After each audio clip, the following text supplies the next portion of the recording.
Over the weekend, I was able to sit with and think about those last 3 days of Holy Week, Good Friday, Holy Saturday, and Resurrection Sunday. And have you ever thought about how they're like a glimpse into the entire story of redemption? Even our personal redemption stories, they're like a picture of what happens and what takes place. So in the Gospels, we see Jesus appearing to Mary in the garden where the empty tomb was, and he reveals himself to her because at first she thinks he's the gardener. And as I was reading these, it reminds me of another garden back in Genesis, the Garden of Eden, and a serpent sows seeds of doubt and death into a woman's heart, into Eve's heart. She passes the forbidden fruit to Adam and they partake, and the world spirals into sin and rebellion. And now we have here in this garden with the empty tomb, we have Jesus sowing seeds of life and resurrection into another woman's heart, and then commanding her to go and tell the others. And in this, I just see the reverse of the curse happening. It's happening, it's beginning, new beginnings are happening here. You know, the word Genesis means beginnings or beginning. And so here in this garden with the empty tomb, we see a new beginning. On Easter Sunday, we see Genesis again. We see the reverse of the curse, that God is making all things new.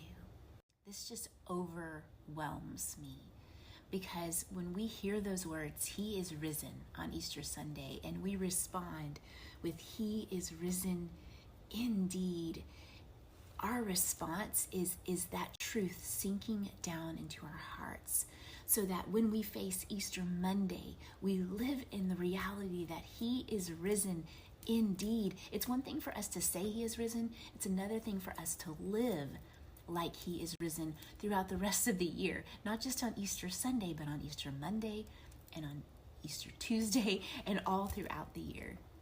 So as I think about these last 3 days of Holy Week, Good Friday, Holy Saturday, and Easter Sunday, and how they're like a mini sermon of the story of redemption, we place our faith and our hope and our trust in the finished work of Christ on the cross.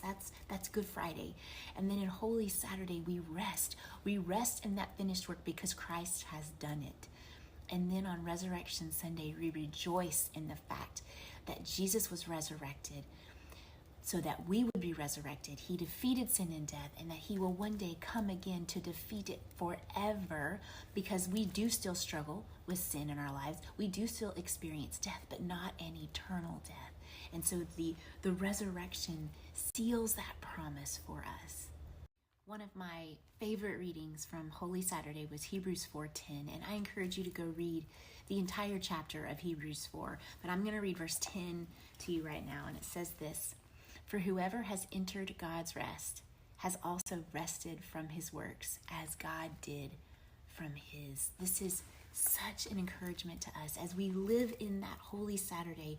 We have placed our faith and trust in Christ's finished work on the cross, and we rest in that finished work. We look forward, rejoicing in the fact that He has been resurrected from the dead, and that He will come again and resurrect our earthly bodies, and we will do away with sin and death forever. We rejoice in that, and we live in that holy rest. So as we enter into a new week and Easter Sunday is behind us, may we allow that truth to ring in our hearts, that He is risen indeed, and that this will give us hope when we face trials, when we face sorrows, when we even face death. The hope that He is risen indeed, and that truth would seep down into our hearts every day of our lives.